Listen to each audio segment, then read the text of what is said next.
Hello বন্ধুরা, সকলে কেমন আছো? আশা করি সবাই ভালো আছো। এসো আজকের রেসিপিটা শুরু করা যাক। আজকে আমি তোমাদেরকে আনারসের চাটনি বানিয়ে দেখাবো। এখানে আমি অর্ধেকটা আনারস একদম কুচি কুচি করে আমি কেটে নিয়েছি, আর দুটো আমরা সেদ্ধ করে আঁঠিগুলোকে ফেলে মাড়িটাকে আমি নিয়েছি। 2 চামচ চিনি নিয়েছি, আর সামান্য পরিমাণে একটু বিট লবণ নিয়েছি, আর এমনি একটু সাদা লবণ নিয়েছি পরিমাণ মতো, আর অল্প করে কিশমিশ, কাজু বাদাম আর চেরি ফল।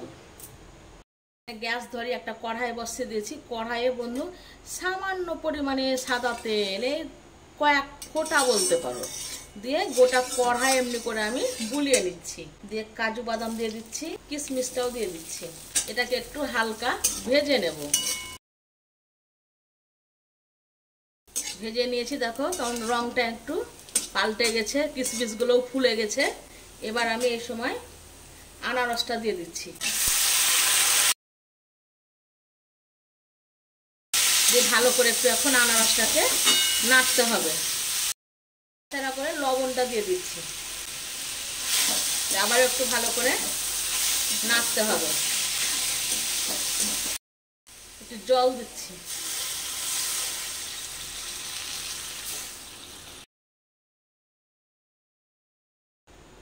দিয়ে যে আমরা দুটো সেদ্ধ করে রেখেছিলাম এখন এর মধ্যে আমি দিয়ে দিচ্ছি।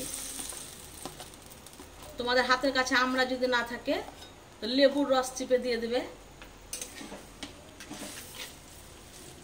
এবার একটু সেদ্ধ হতে দেব আনারসটাকে। এখন একবার নাড়তে হবে, আর একটু হবে, এখনো সেদ্ধ হয়নি বন্ধুরা।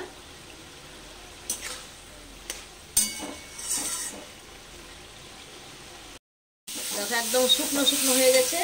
এবার আমি চিনিটা দিয়ে দিচ্ছি আর বিট লবণটা দিয়ে দিচ্ছি, দিয়ে ভালো করে আবার একটু নাড়তে হবে।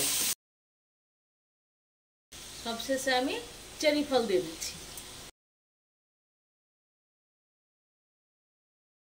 এই দেখো আনারসের চাটনি রেডি। তাহলে কেমন লাগলো বন্ধুরা তোমরা অবশ্যই জানাবে। কমপ্লিট হয়ে গেল।